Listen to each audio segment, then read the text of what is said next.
So in this situation, we have to find out the general formula of integration of sine power mx cos to the power nx. Here we have to make sure that m and n, okay, both are greater than 0 and m is not equal to n. Okay. Now the idea is, that while dealing with sine and cos, we guys have taken one thing outside. So for time being, can I consider this question as I of m comma n? Means m is the power of sine, n is the power of cos.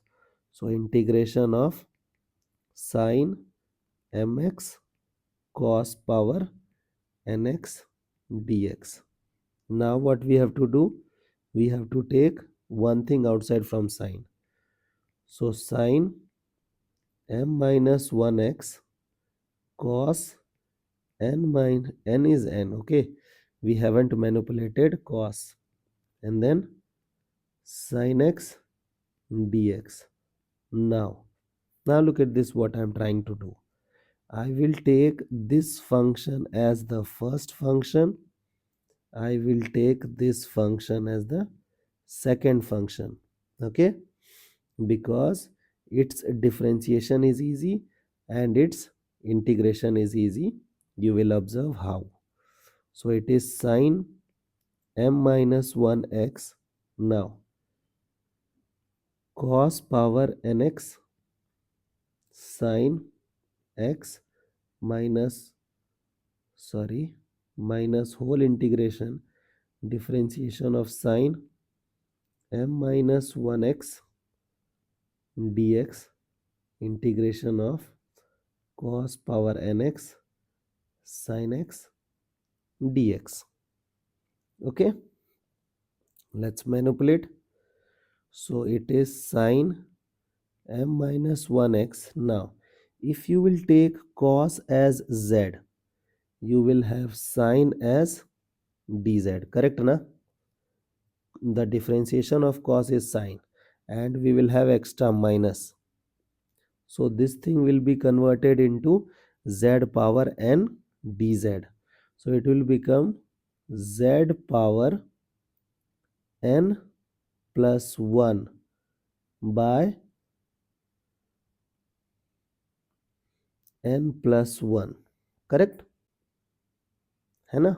Now minus integration of, do the differentiation, m minus 1, then sine m minus 2x, sine का differentiation is cos, and same integration that we did over here.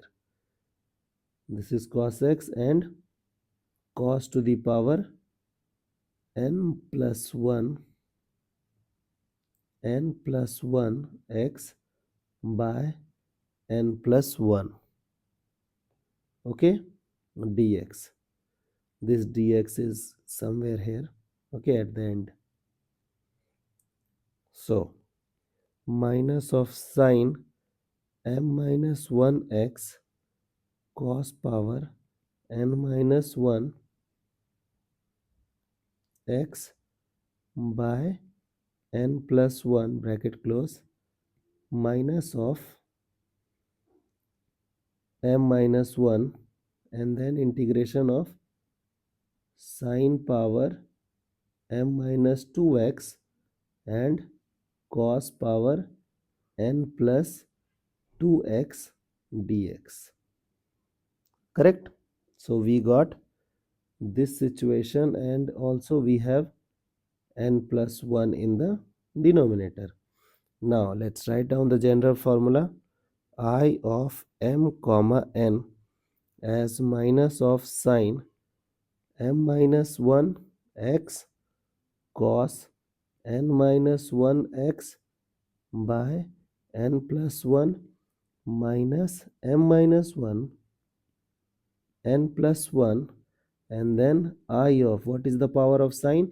It is m minus 2, comma, what is the power of cos? It is n plus 2. So this is the integration of sine power n cos power m. I hope you got the approach, and now you guys can handle the reduction formula associated with this situation. Okay.